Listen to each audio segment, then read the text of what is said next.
பிரம்மத்தை அறிந்தவன் பிரம்மமாகிறான் அப்படின்னு ஒரு பெரியவர் பேசினார் ஒரு கோவிலில். தைத்திரிய உபனிஷத்து அப்படி சொல்லுதான். இதை கேட்கும் பொழுது நமக்கு ஒரு சந்தேகம் வரும். அது எப்படி?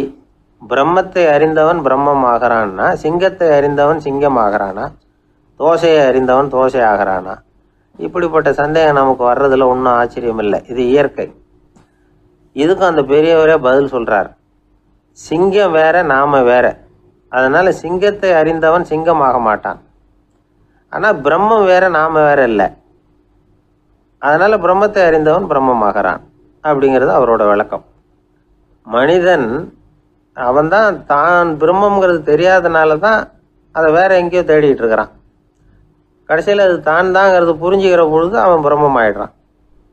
இதை விளக்கிறதுக்கு ஒரு உபநிஷத்து கதையே இருக்கு.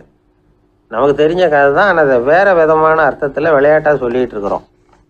ஒரு சமயம் ஒரு 10 நண்பர்கள் ஒரு காட்டு வழியாக போய்கிட்டு இருக்கிறாங்க. குறுக்க ஒரு நதி, அதை கடந்து அடுத்த பக்கம் போகணும். எல்லாரும் ஒரு வழியாக கடந்து அடுத்த கரைக்கு போய் சேர்ந்துட்டாங்க. அங்கே போய் சேர்ந்ததுக்கு அப்புறம் எல்லாரும் பத்திரமா வந்து சேர்ந்துட்டோமா அப்படின்னு தெரிஞ்சுக்கிறதுக்காக எண்ணி பார்க்குறான் அந்த கூட்டத்து தலைவன். அவங்க மொத்தம் 10 பேர். ஆனால் இவன் எண்ணி பார்க்குறப்போ 9 தான் வருது. ஏன்னா அவன் தன்னை விட்டுவிட்டான். எதிரில் நிற்கிறவங்கள மட்டுமே எண்றான். ஐயோ 10வது ஆள் எங்கேங்கிறான், பதறான். சரி நீ இரு, நான் எண்ணி பார்க்குறேன்னு சொல்லிவிட்டு இன்னொருத்தன் வந்து எண்றான். அவனும் தன்னை விட்டுட்டு எண்றான். 9 தான் வருது. எல்லாரும் கொய்யோ முறையோன்னு கத்த ஆரம்பிச்சிட்டாங்க. அந்த சமயத்தில் ஒரு பெரியவர் அந்த பக்கமாக வர்றார். என்ன விஷயம்னு விசாரிக்கிறார். 10வது ஆள் 6 அடிச்சுட்டு போட்டுது அப்படின்னு சொல்லி இவங்க அழறாங்க. சரி அழாதீங்க அப்படின்னு சொல்லி அந்த தலைவனை பார்த்து இப்படி வாங்குறார். வர்றான். இப்போ எனக்கு முன்னாடி ஒரு தரம் எண்ணு பார்க்கலாம்ங்கிறார். 1 2 3ன்னு ஆரம்பித்து 9ல் வந்து முடிக்கிறான். உடனே பெரியவர் நீ தான் அந்த 10வது ஆள் அப்படிங்கிறார்.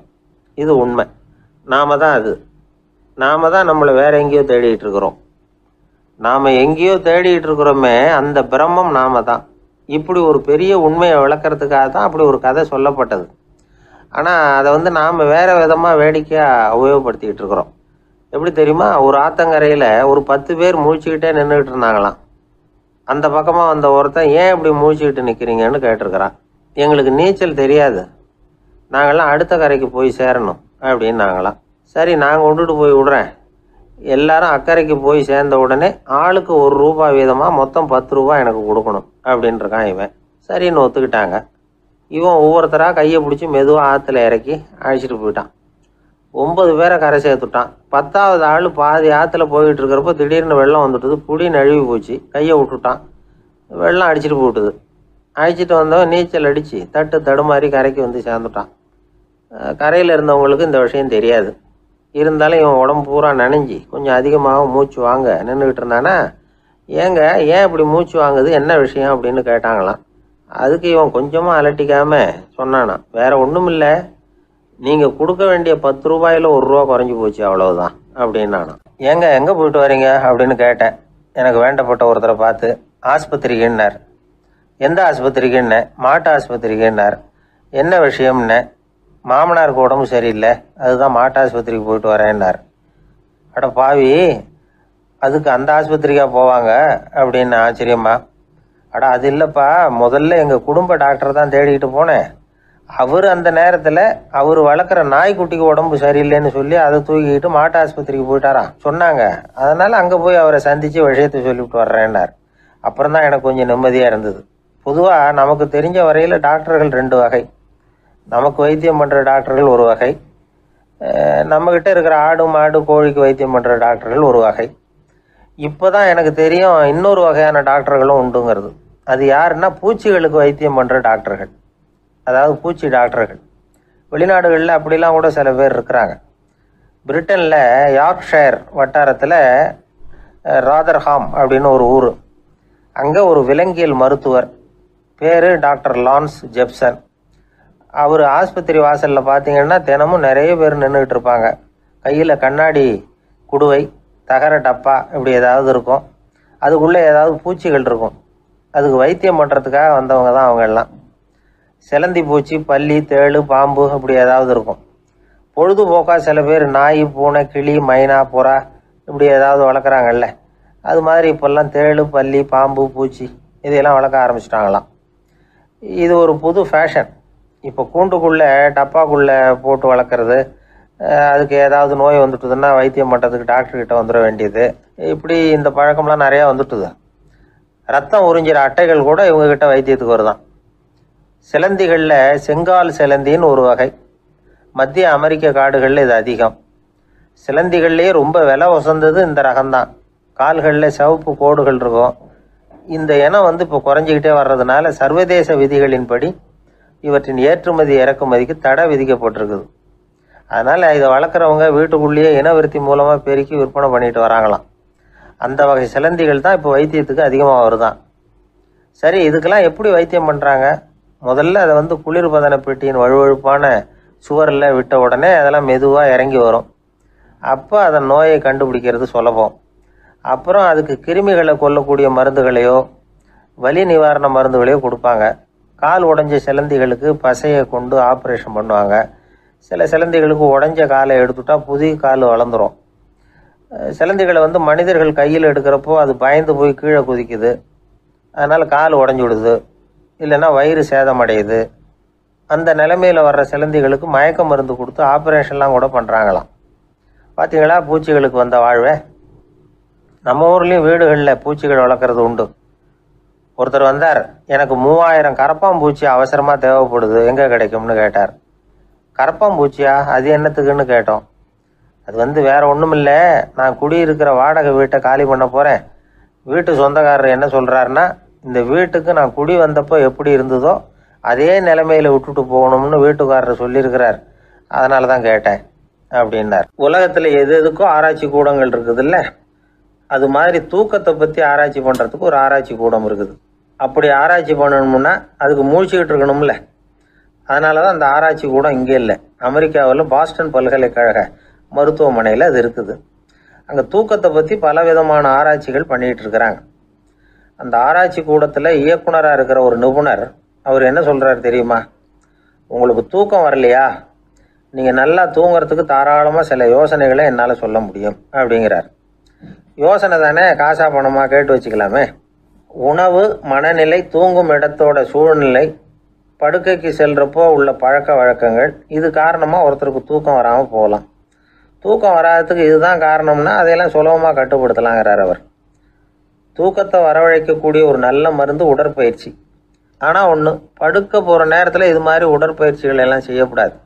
கொஞ்சம் முன்னாடி பகல்லையே இந்த பயிற்சிகளை செய்கிறது நல்லது. தூக்கம் வராமல் அவதிப்படுறவங்க பிற்பகல் நேரங்களில் காஃபி, டீ இது மாதிரி பானங்களை சாப்பிடக்கூடாது. மது அருந்துறது கூட தூக்கத்தை பாதிக்கும். வெது வெதுப்பான நீரில் குளிக்கிறது, தியானத்தில் ஈடுபடுறது, ஓய்வாக இருக்கிறது, படுக்கிறது, அதாவது படுக்கிறதுக்கு முன்னாடி ஒரு குவளை பால் சாப்பிட்றது, இதெல்லாம் தூக்கத்தை வரவழைக்கிறது ரொம்ப உதவியாக இருக்கும்.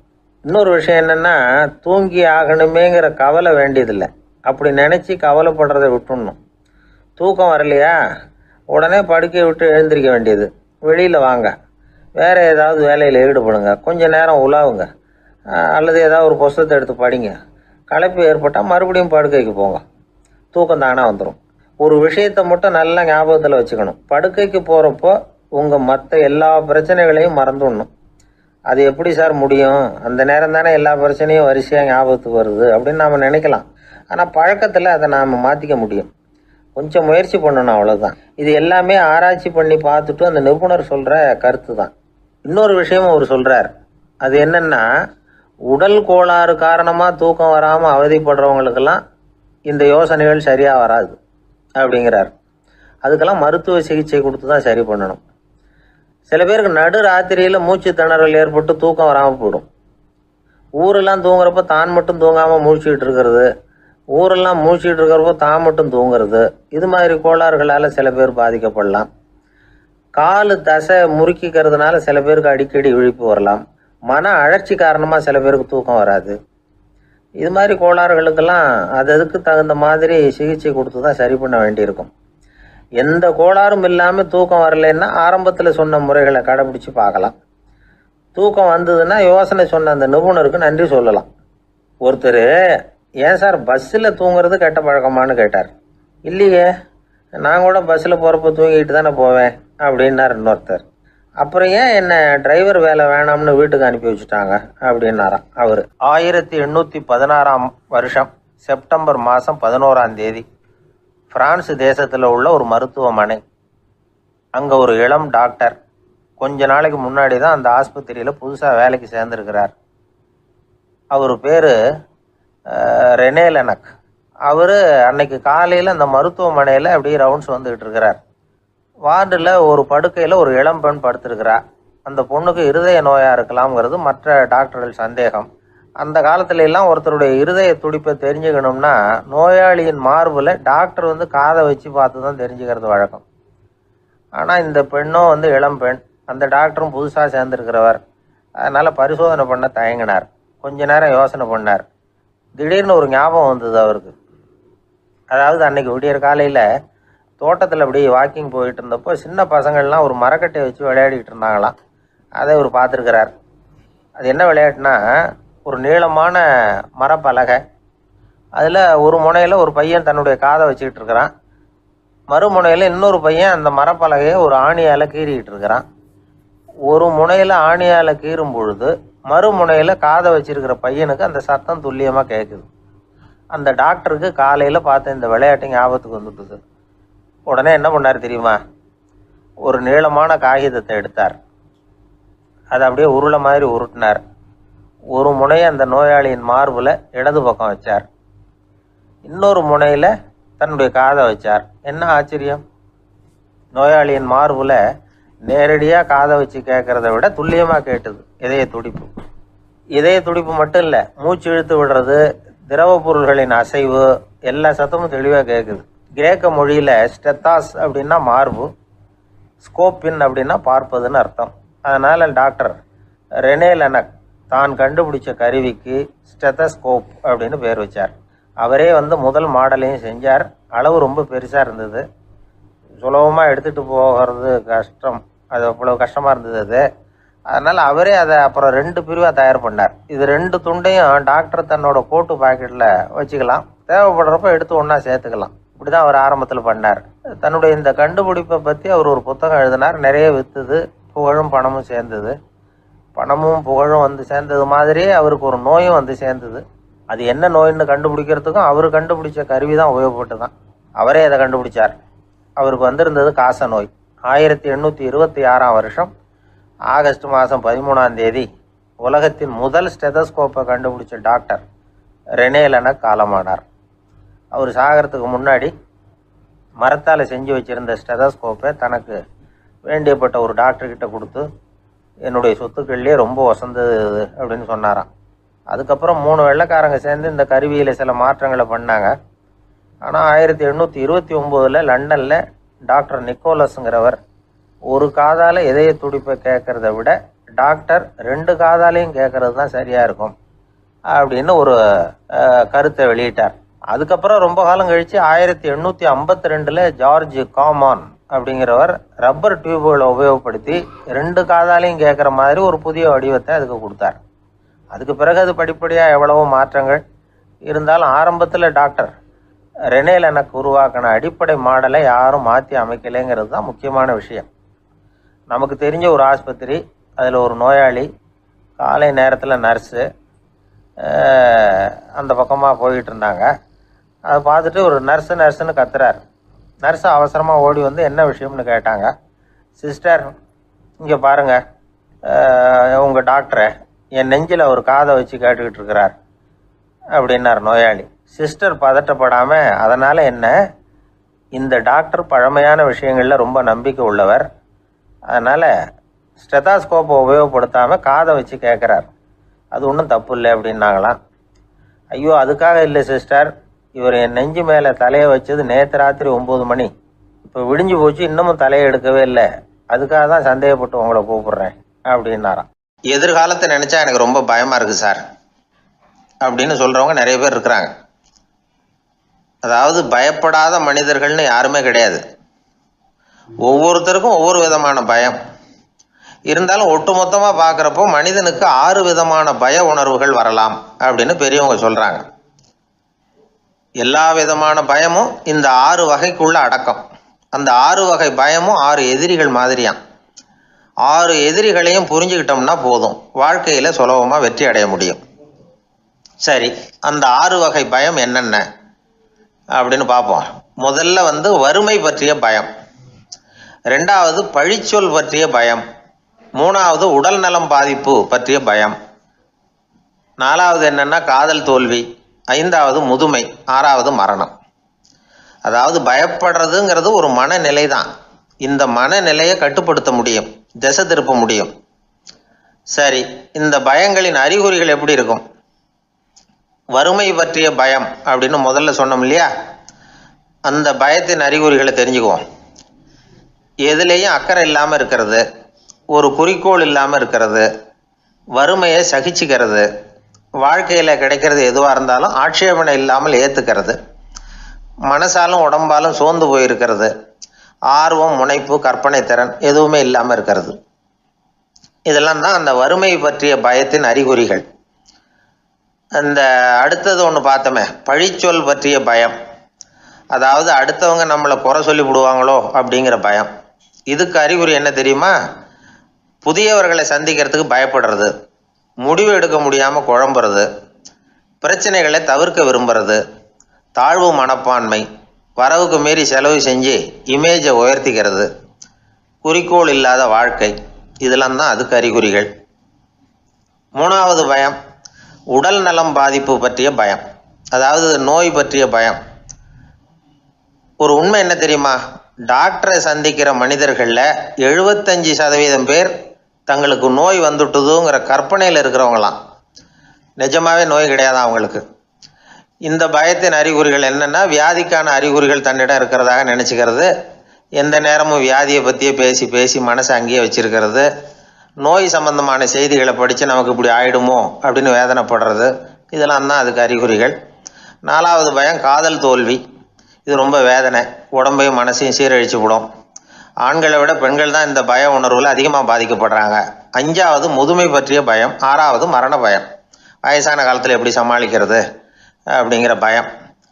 ஆக இதையெல்லாம் நாம் புரிஞ்சிக்க வேண்டியது ரொம்ப அவசியம். இந்த 6 வகை பயங்களை சரியாக புரிஞ்சுக்கிட்டு நாம் நடந்துக்கணும். வாழ்க்கையின் முன்னேற்றத்துக்கு இந்த பயங்கள் முட்டுக்கட்டே ஆகிடக்கூடாது. உழைச்சி பணம் சேர்க்கணும், உற்சாகமாக மனசை வச்சுக்கணும். மனசை கட்டுப்படுத்துகிற மார்க்கம் தெரிஞ்சுக்கிட்டா போதும், எல்லாம் சரியாக வந்துடும். நம்ம ஆள் ஒருத்தன் சொன்னான், சார் எனக்கு வறுமை பற்றிய பயம்தான் இருந்தது, ஒரே ராத்திரியில் 30,000 ரூபா தயார் பண்ணிவிட்டேன், இப்போ எனக்கு இன்னொரு பயம் வந்துட்டுதுன்னா. என்ன பயம்னு கேட்டாங்க. போலீஸு கண்டுபிடிச்சிருமோங்கிற பயம்னா. இது இந்த பயத்தில் அடங்காது. அதனால் அஞ்சி அஞ்சி சாவார், அஞ்சாத பொருள் இல்லை அப்படின்னு பாரதி சொன்னார் இல்லையா, அது மாதிரி பயத்தை புரிந்து கொண்டு அதற்கு தகுந்த மாதிரி நம்முடைய வாழ்க்கையை அமைத்து கொள்ள வேண்டும். அப்படி அமைத்து கொள்ளுகிறவர்களுக்கு வெற்றி நிச்சயம். அந்த காலத்துல எல்லாம் படிக்கிறதுங்கிறது எப்படி தெரியுமா? குருகுல வாசம் செஞ்சு படிக்கணும். ஆசிரியருங்கிறவர் ஆசிரமத்தில் இருப்பார். அங்கே போய் அவருக்கு தொண்டுகள் செய்யணும், துணிகள்லாம் துவைச்சி போடணும், தூங்கும்போது காலை பிடிச்சி விடணும், புழுக்கமாக இருந்தால் விசிறி மட்டை எடுத்து விசிறணும். அப்படியே அப்பப்போ அவர் சொல்லிக் கொடுக்குற பாடத்தையும் கற்றுக்கணும். அவர் சொல்லிக் கொடுக்குற பாடங்களை ஓலைச்சுவடிகளில் எழுதிக்கணும். இதுதான் குருகுல வாசம்ங்கிறது. இப்போ மாதிரிலாம் கிடையாது. ஆக குருகுல வாசம்ங்கிறது மனசையும் பண்படுத்தும், அறிவையும் பண்படுத்தும். அப்படி ஒரு பயிற்சி அது. அந்த காலத்தில் பஞ்சபாண்டவர்கள் ஒரு குருகுலத்தில் படிக்க போனாங்களாம். ஏற்கனவே அங்கே ஒரு 15 பேர் இருந்திருக்கிறாங்க. இவங்களையும் சேர்த்து மொத்தம் 20 பேர். எல்லாரும் ரொம்ப ஆர்வத்தோடு அங்கே தங்கி படிச்சுக்கிட்டு இருக்கிறாங்க. 2 வருஷம் ஓடி போச்சு. எல்லாரும் ஊருக்கு திரும்ப வேண்டிய நேரம். ஆசிரியர் ஒவ்வொருத்தராக கூப்பிட்டார். இது வரைக்கும் என்ன கற்றுக்கிட்ட அப்படின்னு கேட்டார். அவங்க தாங்கள் எழுதி வச்சுருந்ததை சொன்னாங்க, கற்றுக்கிட்டதை சொன்னாங்க. அங்கே படிக்க வந்தவங்க எல்லாருமே புத்திசாலிகள். அது மட்டும் இல்லை, பல பேர் அரச குடும்பத்தை சேர்ந்தவங்க, இளவரசர்களாக வேற இருக்கிறவங்க. அதனால் அவங்கக்கிட்ட அபாரமான கல்வி அறிவை எதிர்பார்த்தார். ஒருத்தன் வந்தான், தான் எழுதி வச்சிருந்த சரித்திர பாடம் பூராவையும் படித்து காட்டினான். இன்னொருத்தன் வந்தான், தான் எழுதி வச்சிருந்த பூகோள பாடம் பூராவையும் படித்து காட்டினான். இப்படி ஒவ்வொருத்தராக அவங்க படித்தது என்னங்கிறத படித்து காட்டிவிட்டு போனாங்க. கடைசியாக தர்மர் வந்தார், பேசாமல் நிற்கிறார். தன் கையில் இருந்த ஓலைச்சுவடி கேட்டால் அவர் பிரிக்கவே இல்லை. ஆசிரியர் இவர்கிட்ட தான் அதிகமாக எதிர்பார்த்தார். ஆனால் இவரும் பேசாமல் நின்றுட்டு இருக்கிறார். நீ என்ன கற்றுக்கிட்ட சொல்லு, ஓலைச்சுவடியை பிரித்து படினார் அந்த முனிவர். தருமர் அசையவே இல்லை. மெதுவாக சொன்னார், ஐயா, நான் கற்றுக்கிட்டது ஒன்றே ஒன்று தான். அதுதான் வாழ்க்கையில் எனக்கு ரொம்ப முக்கியமான பாடமாக அமையும் அப்படின்னார். என்னது, என்கிட்ட 2 வருஷ காலமாக படிச்சு விட்டு கடைசியில் கற்றுக்கிட்டது ஒன்றே ஒன்று தானா அப்படின்னார் முனிவர். அவருக்கு ஒன்றும் புரியல. மற்ற மாணவர்களை விட இவர் பண்புகளில் உயர்ந்தவர், அறிவில் சிறந்தவர், வயசில் முதிர்ந்தவர். இவரே இப்படி சொன்னால் மற்றவங்க நிலைமை என்னத்துக்கு ஆறுது? அவங்க ரொம்பவும் கெட்டு போயிடுவாங்களே அப்படின்னு அவர் யோசனை பண்ணார். தர்மா, நல்லா யோசனை பண்ணி பதில் சொல்லு. 2 வருஷமாக நீ கற்றுக்கிட்டது என்ன அப்படின்னு தானே நான் கேட்குறேன். அதை கொஞ்சம் யோசனை பண்ணி சொல்லுன்னார் முனிவர் கொஞ்சம் கோபமாக. தருமர் முகத்தில் எந்த மாறுதலுமே இல்லை. இல்லையா, 2 வருஷமாக நான் கற்றுக்கிட்ட முக்கியமான பாடம் ஒன்றே ஒன்று தான்னார். இப்போ அந்த முனிவருக்கு கோபம் அதிகமாக வந்துடுச்சு. ஏன்பா, உனக்கு வெக்கமா இல்லையா? உன்னை விட வயசில் குறைஞ்சவங்க எவ்வளவு பாடம் கற்றுக்கிட்டு இருக்கிறாங்க, எவ்வளவு விரிவாக அவங்க படித்து காட்டினாங்க. நீயும் கூட நிறைய குறித்து வச்சிருக்கிற போல இருக்கு, அதை ஏன் பிரித்து படிக்கக்கூடாது அப்படின்னார். ஐயா, நான் சொல்கிறது உங்களுக்கு ஏமாற்றமாக இருந்தால் என்னை மன்னிக்கணும். நான் ரொம்ப முக்கியமாக கற்றுக்கிட்டு இருக்கிறது ஒன்றே ஒன்று தான், மற்ற எதையும் சொல்கிறதுக்கு விரும்பலைன்னார். மாணவர்கள்லாம் சிரிச்சுட்டாங்க. முனிவருக்கு கோபம் அளவுக்கு மீறி வந்துட்டு ஓங்கி அரைஞ்சு விட்டார் தருமரை அவர் கன்னத்தில். தருமர் கண்ணை செவந்து போட்டுது, கண்கள் கலங்கி போச்சு. ஆனாலும் அவர் அமைதியை இழக்கலை, தலை குனிஞ்சு நிற்கிறார். இவருடைய புடிவாதம் முனிவருக்கு இன்னும் ஆத்திரத்தை உண்டாக்கி விட்டது. இன்னொரு கண்ணத்திலே அரைஞ்சார். எல்லாரும் பயந்து போய் அமைதியாக நின்றுட்டு இருக்கிறாங்க. முனிவர் கத்துறார், அப்படி நீ கற்றுக்கிட்ட அந்த முக்கியமான பாடம் தான் என்ன, அதையாவது சொல்லு அப்படின்னார். ஐயா, அதை மட்டும் ஒரு ஓலைச்சுவடியில் தனியாக குறித்து வச்சிருக்கிறேன், இந்தாங்க, இதை நீங்களே படித்து பாருங்கன்னார். தருமர் ஓலைச்சுவடியை நீட்டினார். முனிவர் அதை வாங்கி பிரித்தார், சத்தம் போட்டு படித்தார். என்ன எழுதியிருக்காருன்னா, எப்படிப்பட்ட சோதனை ஏற்பட்டாலும் நிதானம் இழந்து கோபத்துக்கு ஆளாகக்கூடாது அப்படின்னு. இதுதான் அந்த ஓலைச்சுவடியில் அவர் எழுதி வச்சிருந்தது. அந்த ஒரு கணத்திலேயே முனிவரும் எல்லா மாணவர்களும் தருமரை புரிஞ்சுக்கிட்டாங்களாம். அவர் கற்றுக்கிட்டது ஏட்டு சுரக்காய் இல்லை, வாழ்க்கையில் பயன்படக்கூடிய முக்கியமான அனுபவ பாடம். முனிவர் கண்களில் கண்ணீர். தருமர் அன்போடு கட்டி தழுவிக்கிட்டார். அப்புறம் சொன்னார், தர்மா, என்னை மன்னிச்சுரு, நீ மாணவன் இல்லை, ஆசிரியன். நான் இது வரைக்கும் தெரிஞ்சிக்காத அனுபவ பாடத்தை நீ இப்போ எனக்கு கற்றுக் கொடுத்துட்ட அப்படின்னு சொன்னாராம். அதனால் நிதானம் தவறக்கூடாதுங்கிறது ரொம்ப முக்கியமான ஒரு செய்தி. ஒரு ஆசிரியர் மாணவனை ஒரு கன்னத்தில் ஓங்கி அரைஞ்சுட்டார். இவன் நிதானம் தவறல, அமைதியாக நின்றுக்கிட்டு இருந்தான். அவர் ஒரு தடவை அரைஞ்சதும் எப்படி உன்னால் நிதானம் தவறாமல் இருக்க முடிஞ்சுது அப்படின்னு கேட்டாங்க நண்பர்கள். அவன் சொன்னான், நான் நிதானம் தவறி இருந்தா எங்கள் வாத்தியார் இன்னொரு கன்னத்துலேயும் அரைஞ்சிருப்பார், அது அதை விட பலமாக இருக்கும், அதனால தான் நான் அப்படி இருந்தேன் அப்படின்னு நானா. ஆக நாம் தெரிந்து கொள்ள வேண்டியது, வாழ்க்கையில் நிதானம் தவறாமல் இருக்க வேண்டும். அதுதான் வெற்றியின் ரகசியம். அந்த ஆளை கண்டா ஏன் இப்படி முகத்தை திருப்பிக்கிட்டு வர்றீங்க அப்படின்னு கேட்டார் ஒருத்தர் நண்பர்கிட்ட. எலெக்ஷனில் அவன் எதிர்த்து நின்னவன் சார், என்ன அவங்ககிட்ட நமக்கு என்ன பேச்சுவார்த்தை அப்படின்னாரான் ரொம்ப கோபமாக இவர். சரி, அந்த ஆள் யாருன்னு கேட்டேன். என் கூட பிறந்த தம்பி தான் சார் அப்படின்னார் அந்த கோபம் குறையாமல். அதாவது நம்ம ஊர் நிலவரம் இப்படி, அதாவது அண்ணனும் தம்பியும் எதிர்த்து நிற்பாங்க தேர்தலில், ஒருத்தர் கண்டா பேசிக்கிறது இல்லை. ஆனால் இங்கிலாந்தில் எப்படி தெரியுமா, அங்கே ஒரே மேடையில் போட்டி போடுற 2 வேட்பாளர்களும் பேசுவாங்களாம், பட்டிமன்றம் மாதிரி. ஒருத்தர் முதல்ல எழுந்திருப்பார், நான் இந்த தேர்தலில் வெற்றி பெற்றால் என்னென்ன செய்வேன் அப்படின்னு சொல்லிவிட்டு உட்காருவார். அதுக்கப்புறம் அடுத்தவர் எழுந்திருப்பார், அவர் சொல்லுவார், நான் வெற்றி பெற்றால் இந்த மக்களுக்கு என்னென்ன செய்வேன், இந்த நாட்டுக்கு என்னென்ன செய்வேன் அப்படிங்கிறத சொல்லிவிட்டு உட்காருவார். 2 பேரும் ஒரே மேடையில் பேசுவாங்க. மக்கள் 2 பேர் பேச்சையும் கேட்டுக்கிட்டு ஒரு முடிவுக்கு வருவாங்க. இதுதான் அங்கே உள்ள பழக்கம். இங்கே அப்படி இல்லை. இங்கே ஒருத்தர் பார்த்தாவே முகத்தை திருப்பிக்கிறது. ஒரு தடவை இது மாதிரி ஒரு கூட்டம் நடந்துகிட்டு இருக்கு அங்கே வெளிநாட்டில் தான். நேரத்துக்கு சரியாக ஒரு வேட்பாளர் வந்து சேரல. இது இங்கிலாந்தில் நடந்த நிகழ்ச்சி. அப்புறம் என்னாச்சுன்னா, ஒருத்தர் வந்துட்டாரு, இன்னொருத்தர் வந்து சேரல. அப்புறம் உடனே அந்த ஒருத்தர் வந்தவர் பேச ஆரம்பிச்சிட்டார். அதாவது அந்த இன்னொருத்தர் சார்பாகவே பேசிட்டாராம். அதாவது அவர் வரல, நான் அவர் சார்பாக நான் பேசிடுறேன், அதாவது அவர் ஜெயிச்சுட்டா அவர் என்னென்ன செய்வார் இந்த நாட்டுக்கு அப்படின்னு சொல்லி அவர் பக்கத்தில் உள்ள நியாயத்தை எடுத்து இவரே சொல்லிட்டாராம். இப்படிலாம் அங்கே நடந்துதான். இது எப்பேற்பட்ட தேர்தல் பண்பாடு பாருங்க. அதனால இன்னொரு விஷயம், இப்போ இங்கிலாந்துலாம் ஓட்டு கேட்குறப்ப வெற்றியா தோல்வியாங்கிறத ஓரளவுக்கு யூகிச்சு விடலாமா. இப்போ ஒரு வேட்பாளர் ஒரு வீட்டுக்கு முன்னாடி போய் நின்று எனக்கு ஓட்டு போடுங்கன்னு கேட்குறாருன்னு வச்சுங்களேன், அதுக்கு என்ன பார்த்து செய்கிறோம், போயிட்டு வாங்க அப்படின்னு சில வீடுகளில் வாசலில் நின்னே சொல்லி அனுப்பிச்சிருவாங்களாம். வேற சில வீடுகளில் எப்படின்னா, வேட்பாளரை வீட்டுக்குள்ளே கூப்பிட்டு காபி சாப்பிட சொல்லி உபசரித்து அதுக்கப்புறம் அனுப்பி வைக்கிறது வழக்கமாக. இதில் எந்த வீட்டு ஓட்டு நிச்சயம் தெரியுமா? வாசலில் நின்று வழி அனுப்பி வச்சுட்றாங்க பாருங்க, அவங்க ஓட்டு நிச்சயம். உள்ளே கூப்பிட்டு காப்பி கொடுத்து அனுப்புகிறாங்க பாருங்க, அவங்க ஓட்டு நிச்சயம் இல்லையா? சரி, அப்புறம் ஏன் அந்த உபசரிப்பு அப்படின்னு கேட்டால் அதுக்கு ஒரு காரணத்தை சொல்கிறாங்க. அதாவது அது ஒரு அனுதாபத்தை தெரிவிக்கிற முறையா. ஐயோ பாவம், நாம் இவருக்கு ஓட்டு தான் போட போகிறதில்ல, எதையாவது செய்வோம், காப்பியாவது சாப்பிட்டு போகட்டும் அப்படிங்கிற எண்ணமா. இப்படி அந்த ஒரு பழக்கம். ஆக அந்த ஊரில் நிறைய காப்பி சாப்பிட்ணும்னு ஒருத்தர் ஆசைப்பட்டால் தேர்தலில் தோற்று போகிறதுக்கு தயாராக இருக்கணும். ஒரு சமயம் ஒரு ஊரில் தேர்தல் நடந்துதான். ஒரு தொகுதியில் நின்று தோற்று போன ஒருத்தர் கையில் ஒரு துப்பாக்கியோட ஊருக்குள்ளே சுற்றிக்கிட்டு இருந்தாராம். ஒரு போலீஸ்காரர் அவரை பார்த்துட்டு சந்தேகப்பட்டிருக்கார். அதனால் அவரை தடுத்து நிறுத்தி, என்ன இது துப்பாக்கியோட சுற்றுறீங்களேன்னு விசாரிச்சிருக்கார். இதுக்கு அவர் சொன்னாராம், சார், இந்த தொகுதியில் மொத்தம் 1,00,000 வாக்காளர்கள், அதில் எனக்கு 10,000 பேர் மட்டும்தான் எனக்கு ஓட்டு போட்டிருக்கிறாங்க. அப்படின்னா எனக்கு வேண்டாதவங்க இந்த தொகுதியில் 90,000 பேர் இருக்கிறாங்கன்னு அர்த்தம். இப்படி ஒரு சூழ்நிலையில் நான் என்னுடைய பாதுகாப்புக்கு ஆயுதம் இல்லாமல் நடமாடலாமா அப்படின்னு கேட்டாராம். எவ்வளவு எச்சரிக்கை பாருங்க. நம்ம ஊரில் சில பேர் ஓட்டு கேட்குற விதமே தனி. ஒருத்தர் ரொம்ப சாமர்த்தியமாக ஓட்டு கேட்பாராம். அவர் எப்படின்னா, ஒரு வீட்டுக்கு போகிறாருன்னு வச்சுங்களேன், அந்த நேரம் அந்த வீட்டுக்காரரு என்ன செஞ்சுக்கிட்டு இருக்கிறாரோ அதே வேலையை இவரும் கொஞ்ச நேரம் செய்வாராம், அவருக்கு ஒத்தாசையா. அதுக்கப்புறம் மெதுவாக பேச்சு கொடுப்பார், ஓட்டு கேட்பார், இது மாதிரி எலெக்ஷனில் நிற்கிறேன் கவனிக்கணும்னு. அது மாதிரி ஒரு தடவை அவர் போனப்போ அங்கே அவர் என்ன பண்ணிகிட்டு இருக்காரு, வீட்டுக்கு பின்னாடி மாட்டு கொட்டையில் பால் கறந்துக்கிட்டு இருக்கார் ஒரு பசுமாட்டுக்கிட்ட. அந்த வீட்டில் இவர் ஓட்டு கேட்க போனவர் இவர் ஓடி போய் இன்னொரு சொம்பை எடுத்துக்கிட்டு அதே மாட்டுக்கு இன்னொரு பக்கம் போய் உட்காந்துக்கிட்டு இவரும் பால் கறக்க ஆரம்பிச்சிட்டார். எதிர உட்காந்துட்டு இருக்காரு இவர் இந்த பக்கம் உட்காந்துருக்கார். கீழே கொஞ்சம் குனிஞ்சு பார்த்தா ஒருத்தர் முகத்தை ஒருத்தர் பார்க்கலாம்.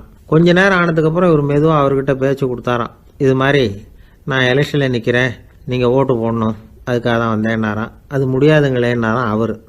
ஏன்னு கேட்டிருக்கார். நான் இந்த வீட்டுக்காரன் இல்லை, நானும் உன்ன மாதிரி ஓட்டு கேட்க வந்தவன் தான் அப்படின்னாராம் அவர். ஒரே ஒரு ஊரில் ஒரு ராஜா இருந்தாராம். அவர் நிறைய சம்பாதிக்கணும்னு திட்டம் போட்டார். தனக்காக சம்பாதிக்கணும்னு நினைக்கல, தன்னுடைய நாட்டுக்காக சம்பாதிக்கணும் அப்படின்னு நினைச்சார். அரசாங்க கருவூலத்தில் கையிருப்பு குறைச்சலாக இருந்தது. மக்கள்கிட்ட வரி விதிச்சாகணும், வேற வழி இல்லை. ஆனாலும் அந்த ராஜா மக்கள் கஷ்டப்படக்கூடாது அப்படின்னு நினைக்கிறவர்.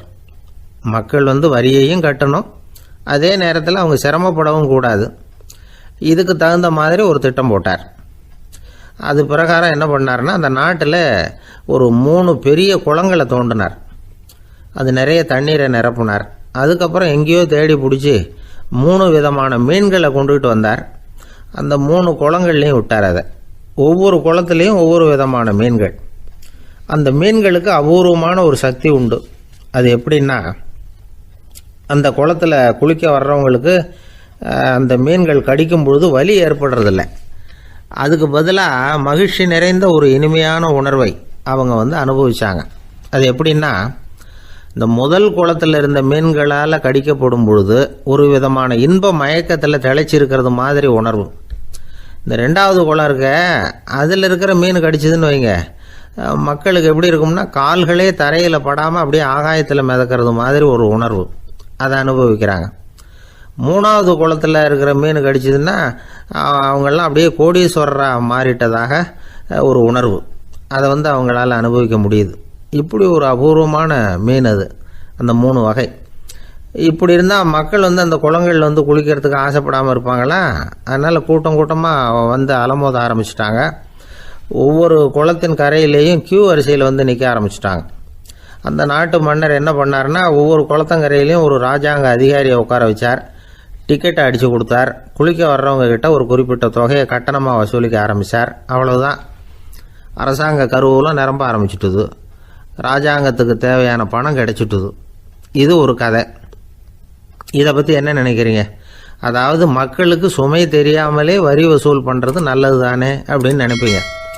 ஆனால் இன்றைக்கும் உலகத்தில் பல அரசாங்கங்கள் இதே மாதிரி 3 குளங்களை வெட்டி வச்சிருக்குது. மக்களும் அதில் குளிச்சுக்கிட்டு தான் இருக்கிறாங்க. அது எப்படிங்கிறீங்களா? அந்த முதல் குளம் தான் சினிமா தியேட்டர். அதில் குளிக்கிறவங்க தான் ஒரு விதமான இன்ப மயக்கத்தில் திளைச்சிருக்கிறது மாதிரியான உணர்வை அனுபவிக்கிறவங்க. 2வது குளம் தான் சாராய கடை. இந்த குளத்தில் குளிக்கிறவங்க தான் கால்களே தரையில் படாமல் ஆகாயத்தில் மிதக்கிறது மாதிரி உணர்வை அனுபவிக்கிறவங்க. 3வது குளம் லாட்ரி டிக்கெட். இதில் குளிக்கிறவங்க தாங்கள் அப்படியே கோடீஸ்வரர்களாக மாறினது மாதிரி ஒரு உணர்வு, அதை அனுபவிக்கிறவங்க. இன்றைக்கி பல நாடுகள் இந்த குளங்களை பயன்படுத்திக்கிட்டு தான் வராங்க. ஒரு பூவில் வண்டு உட்காருது, அதில் இருக்கிற தேனை வண்டு எடுக்குது. இந்த சமயத்தில் அந்த பூவுக்கு வலிக்குமா? அதுக்கு வலிக்கிறது இல்லை. அந்த பூவோட மலர்ச்சியும் வளர்ச்சியும் குன்றி போகிறதும் கிடையாது. ஒரு ராஜா மக்கள்கிட்ட வரி வசூல் பண்ணும் பொழுது மக்களுக்கு சிரமமும் தெரியக்கூடாது, அதே நேரத்தை அதனால் அவங்க வாழ்க்கையும் கெட்டு போயிடக்கூடாது. அது மாதிரி வரி வசூல் பண்ணணுமா. இது காளிதாசனின் ரகுவம்சத்தில் காணப்படுகிற ஒரு கருத்து. ஒரு சின்ன குழந்தை தவறுதலாக ஒரு 25 காசு நாணயத்தை மூழ்கி விட்டுது. காசு வயத்துக்குள்ளே போயிட்டுது. அந்த குழந்தையோட தாய் உடனே குழந்தைய தூக்கிட்டு ஆஸ்பத்திரிக்கு புறப்பட்டாங்க. அப்போ அந்த பக்கமாக ஒருத்தர் வந்தார் தெருவில். என்ன விவரம்னு கேட்டார். இவங்க சொன்னாங்க, குழந்தை காசை முழுங்கிட்டுது, அதுதான் அவசரமாக ஆஸ்பத்திரிக்கு தூக்கிட்டு ஓடுறேன் அப்படின்னாங்க. அவர் சொன்னார், கவலைப்படாதம்மா, உடனே இப்படி கொடுங்க குழந்தைய அப்படின்னு கையில் வாங்கினார். ஒரு கையில் அந்த குழந்தையோட கால் ரெண்டையும் பிடிச்சி தலைகீழாக தூக்கி பிடிச்சார். இன்னொரு கையால் அந்த குழந்தையோட வயத்தில் குறிப்பாக ஒரு இடத்துல அப்படியே தேடி அந்த சுட்டு விரலால் ஒரு இடத்துல பொட்டுன்னு தட்டினார். உடனே காசு அந்த குழந்தையோட வாய் வழியாக வெளியில் விழுந்துட்டுது. காசை எடுத்துக்கிட்டு, இந்தாங்கம்மா உங்கள் குழந்தை அப்படின்னார். ரொம்ப நன்றிங்க, நிச்சயமாக நீங்கள் ஒரு டாக்டராக தான் இருக்கணும், என்னுடைய யூகம் சரிதானே அப்படின்னாங்களாம் அந்த அம்மா. அதுக்கு அவர், இல்லைங்க, நான் ஒரு இன்கம் டேக்ஸ் ஆஃபீஸர், வருமான வரி அதிகாரி அப்படின்னு சொல்லிவிட்டு போனாராம். ஒரு ஆள் இருந்தார், விலங்குகள் பேரில் அவருக்கு ரொம்பவும் பிரியம். அதனால் தன்னுடைய வீட்டில் ஒரு நாயை வளர்த்தார். அதே மாதிரி கழுதையையும் வளர்த்தார். அந்த கழுதை அவர் வீட்டு கொல்லை பக்கத்தில் நின்றுக்கிட்டு இருக்கும். ஏதாவது பொதி சுமக்கிற வேலை இருந்ததுன்னா அதை கவனிச்சிக்கும். அந்த நாய் வீட்டுக்குள்ளே இருக்கும். நாய்க்கு அந்த வீட்டில் ராஜ உபசாரம் தான். அதுக்கு அந்த வீட்டில் ஏகப்பட்ட மரியாதை. குளிக்கிறதுக்கு தனியாக சோப்பு, 2 வேளையும் பால், பிஸ்கட்டு, மத்தியானம் சாப்பாடு. அதுக்கு ஏதாவது உடம்பு சரியில்லைன்னா உடனே ஆஸ்பத்திரி வைத்தியம். ரொம்ப கொடுத்து வச்ச நாய். அந்த வீட்டு தலைவர் வெளியில் அப்படியே நடைப்பயிற்சி போனால் கூடவே இதுவும் போகும். அவர் மட்டும் தனியாக எங்கேயாவது வெளியில் போயிட்டு வந்தால் வீட்டுக்கு வந்த உடனே அந்த நாய் அவர்கிட்ட ஓடி வரும். அப்படியே எழும்பி முன்னங்கால் 2ஐயும் அவர் தோள் மேலே போட்டுக்கும். அவர் சிரிச்சுக்கிட்டே தலையில் செல்லமாக தட்டுவார். அவர் ஈசி சேரில் சாஞ்சிக்கிட்டு டிவி பார்ப்பார், பேப்பர் படிப்பார். அப்போலாம் அந்த நாய் அவருடைய காலடியில் படுத்துக்கும். அப்போ கூட அவர் தலையை செல்லமாக தடவி கொடுப்பார். அந்த நாய் படுக்கிறதுக்குன்னே ஒரு மெத்தை, சில சமயம் அது அங்கே இருக்கிற மேஜை நாற்காலி மேலே கூட ஏறி விளையாடும், சோபாவில் ஏறி உட்காந்துக்கும். இவ்வளவு செல்வாக்காக வளர்ந்தது அந்த நாய். இதையெல்லாம் அந்த கழுதை பார்த்துக்கிட்டே இருக்குது கொல்லை பக்கத்தில் இருந்து. பார்த்துட்டு அது யோசிக்க ஆரம்பிச்சுதான், என்ன இது, இந்த வீட்டில் நாம தான் கழுதையாக உழைக்கிறோம், பொதி சுமக்கிறோம், நமக்கு ஒரு நல்ல சாப்பாடு கிடையாது, படுக்கை கிடையாது, ஒரு நாளாவது நம்ம தலையையோ முதுகையோ தடவி கொடுத்தது கிடையாது. ஆனால் அந்த நாய் இந்த வீட்டுக்காக ஒரு துரும்போட அசைச்சது இல்லை. அதை போய் இந்த வீட்டில் உள்ளவங்க இப்படி தலையில் வச்சு தாங்குறாங்களே அப்படின்னு யோசிச்சுதான் அந்த கழுதை. ரொம்ப நேரம் யோசிச்சுவிட்டு அதுக்கப்புறம் ஒரு முடிவுக்கு வந்திருக்குது. சரி, இனிமேல் நாமளும் அந்த நாய் மாதிரியே நடந்து பார்ப்போம், அது மாதிரியே பிஹேவ் பண்ணுவோம், அப்போவாவது நமக்கும் அந்த மரியாதை கிடைக்குதா பார்க்கலாம் அப்படின்னு ஒரு திட்டம் போட்டுது மனசுக்குள்ள. உடனே அந்த திட்டத்தை செயல்படுத்தவும் ஆரம்பிச்சுது. அதாவது அந்த வீட்டில் அந்த நாய் என்னென்ன செய்யுதோ அதையெல்லாம் இதுவும் செய்ய ஆரம்பிச்சுட்டுது. அந்த வீட்டு எஜமான் எங்கேயோ வெளியில் சுற்றிவிட்டு ரொம்ப அசந்து போய் வீட்டுக்கு திரும்பி வந்துக்கிட்டு இருந்தான். உடனே இந்த கழுதை என்ன பண்ணுச்சு தெரியுமா, அவங்ககிட்ட ஓடி போச்சு. ஓடி போய் அந்த நாய் என்ன பண்ணுமோ அது மாதிரியே பண்ணிச்சு. அதாவது அந்த ஆள் தோள் மேலே தன்னுடைய முன்னங்கால் 2ஐயும் தூக்கி போட்டுவிடுது. அந்த ஆள் பயந்து போயிட்டான். அவனுக்கு ஒன்றும் புரியல, இது ஏன் இப்படி பண்ணுதுன்னு கொஞ்சம் ஒதுங்கி நின்னான். இது அவனை சுற்றி சுற்றி வருது, நாய் மாதிரி வாழை ஆட்டிக்கிட்டே சுற்றி சுற்றி வருது கழுதை. அவன் கிடுகிடுன்னு வீட்டுக்குள்ளே ஓடினான். இதுவும் பின்னாடியே ஓடிச்சு. அங்கே போய் நாய் மாதிரியே மேஜை நாற்காலி மேலே ஏறி குதிச்சு விளையாட ஆரம்பிச்சுட்டுது. சோபாவில் ஏறி உட்காருது. மேஜையில் இருந்த சாமான்லாம் கீழே விழுந்து உடையுது. கழுதை மேஜை மேலே ஏறி குதிச்சா என்னத்துக்கு ஆகும்? அந்த ஆள் பார்த்தான், சரி இந்த கழுதைக்கு என்னமோ ஆயிட்டுது அப்படின்னு முடிவு பண்ணான். ஒரு நல்ல கயிறாக பார்த்து கொண்டாந்தான். அது கால்லையும் கழுத்துலையும் கட்டினான். தரன்னு இழுத்துட்டு போனான். அடித்து கொல்லை பக்கத்தில் கட்டி போட்டுட்டான். அண்ணன் ஆகாரம் எதுவுமே கொடுக்கல, பட்னி போட்டுட்டான். இப்போ அந்த கழுதை யோசனை பண்ணி பார்க்குதான், என்ன இது, நம்ம எஜமானுக்கு இன்னைக்கு என்ன ஆயிட்டுது இப்படி? அந்த நாய் பழகிறது மாதிரி தானே நாமளும் பழகணும். ஆனால் இந்த மனுஷன் நாயை அடிக்கலை, ஆனால் நம்மளை அடிக்கிறான். இப்படி கொண்டாந்து கட்டி போட்டானே, என்ன காரணமாக இருக்கும் அப்படின்னு யோசனை பண்ண ஆரம்பிச்சுட்டு தான் அந்த கழுதை. எதுக்கு இந்த கதைன்னா, இது மாதிரியே நாம கூட சில சமயம் யோசிக்கிறது உண்டாம். இயல்புலேருந்து மாறி நடக்க ஆரம்பிச்சிட்டோம்னா பல சமயங்களில் இப்படி யோசிக்கிறது மாதிரி தான் ஆயிடும். அதனால தான் ஒரு மனுஷன் எப்படி நடந்துக்கணுமோ அப்படி நடந்துக்கிட்டாதான் நமக்கு மரியாதை. வெறி நாய் கடிச்சுட்டா மனுஷன் அது மாதிரியே ஆயிடுறான் பார்த்தீங்களா? அவனோட இயல்பு மாறி போடுது. ஒருத்தனை பார்த்து இன்னொருத்தன் கேட்டானா, வெறி நாய் ஒன்று உன்னை கடிச்சுட்டா நீ என்ன பண்ணுவே அப்படின்னு கேட்டிருக்கான். நான் உடனே பேப்பரும் பேனாவும் கேட்பேன் நானா இவன். ஏன் உயில் எழுதுறதுக்கான்னு கேட்டிருக்கான் அவன். இல்லை, நான் யாரையெல்லாம் கடிக்கணும்னு ஒரு லிஸ்ட்டு தயார் பண்ணணும்ல, அதுக்காக அப்படின்னு நானும். குடும்பத்தில் அப்படிலாம் இருந்து சமாளிக்கிறாங்க.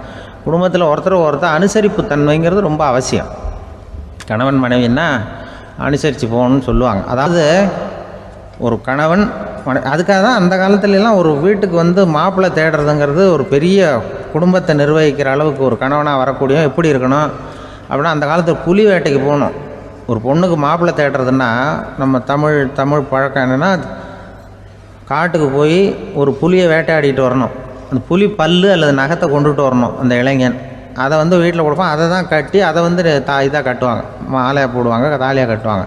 அதாவது வீரம் இருக்கா பையனுக்குன்னு பார்ப்பாங்க. ஒரு பொண்ணு வேணும்னா நீ முதல்ல வீட்டுக்கு பொண்ணு கேட்க போகக்கூடாது, காட்டுக்கு போகணும். போய் புளியை கொண்டு வா, அதுக்கப்புறம் தான் உனக்கு பொண்ணு அப்படின்னு சொல்லுவாங்க. இப்போவெல்லாம் ஏன் போகிறது இல்லைன்னா, இப்போலாம் ஒருத்தனை காட்டுக்கு போய் புலிப்பல் கொண்டு வரனா புலி தான் மாப்பிள்ளையாக வரும். அதனால தான் இப்போ போகிறதில்ல யாரும் காட்டுக்கு. அப்போ பெண்களும் ரொம்ப வீரமாக இருந்தாங்க. பெண்கள் மூலம் அந்த காலத்தில் எப்படின்னா, முறத்தாலேயே புலியை துரத்துவாங்களாம். நம்ம பழைய பாட்டிலெல்லாம் பார்த்துருப்பீங்க. முறத்தால் புலியை விரட்டினாங்கன்னு வரும் பழைய பாட்டை. அந்த அளவுக்கு பெண்களுக்கு வீரம். இப்போ கல்யாணம் ஆகி இந்த காலத்தில் ஒரு கணவனை விரட்டிட்டு வந்தாங்களாம் முறத்தை எடுத்துக்கிட்டு. ஒரு மனைவி அவன் பயந்துட்டு வெளில ஓடி வரான். பின்னாடி முறத்தை எடுத்துகிட்டு அந்த அம்மா ஓடி வருது. இவனை தனியாக பிடிச்சி கொண்டு போய், என்னப்பா இந்த மனைவிட்டு இப்படி பயந்து ஓடி வரையே, முறத்தால் துரத்துறா இப்படி வரையே அப்படின்னு தான் அவன் அப்படியே தடுமாறிக்கிட்டு, அதெல்லாம் ஒன்றும் இல்லை, அவன் என்னை புலியாக நினைக்கிறா அப்படின்னு ஒரு பெருமையாக சொல்லிட்டானான். அந்த காலத்தில் புலியை தான் முறத்தால் விரட்டினாங்க, இப்போ புருஷனை விரட்டுறாங்க அப்படின்னு சொல்லி. அப்படி அந்த காலத்தில் கணவனுக்கு ஒரு குடும்பத்தை நிர்வகிக்கிற திறமை இருக்கா, உடல் வலிமை தான் முக்கியம். இப்போ கூட மதுரை பக்கத்தில் ஐயாவுக்கு தெரியும், அந்த இளவட்டக்கல்லுன்னு ஒரு ஊருக்கு ஊர் எல்லையில் கிடக்கும். ஊர் எல்லையில் ஒரு பெரிய கல் கிடக்கும். அந்த ஊருக்கு பொண்ணு கேட்க போகிறவங்க அந்த கல்லை தலைக்கு மேலே தூக்கி காட்டணும். அப்படியே தூக்கி தலைக்கு மேலே வசதி கீழே போடணும். அந்த வலு இருந்தால் தான் நீங்கள் அந்த ஊருக்குள்ளேயே போகலாம், பொண்ணு கேட்குறதுக்கு போகலாம். இல்லைன்னா நீ திரும்பி போக வேண்டியதான். அந்த வலிமை இருக்கா மாப்பிள்ளைங்கன்னு பார்க்குறாங்க. இளவட்டக்கல்லுன்னு பேர். அப்போ என்ன பண்ணாங்கன்னா, ஒரு 1000 வருஷத்துக்கு முன்னாடி அந்த கல்லை தலைக்கு மேலே தூக்கி கீழே போடுவாங்களாம். ஒரு 500 வருஷத்துக்கு முன்னாடி அப்படி கொஞ்சம் தூரம் இடுப்பு அளவுக்கு தூக்கி கீழே போட்டுக்கிட்டு இருந்துருக்குறாங்க.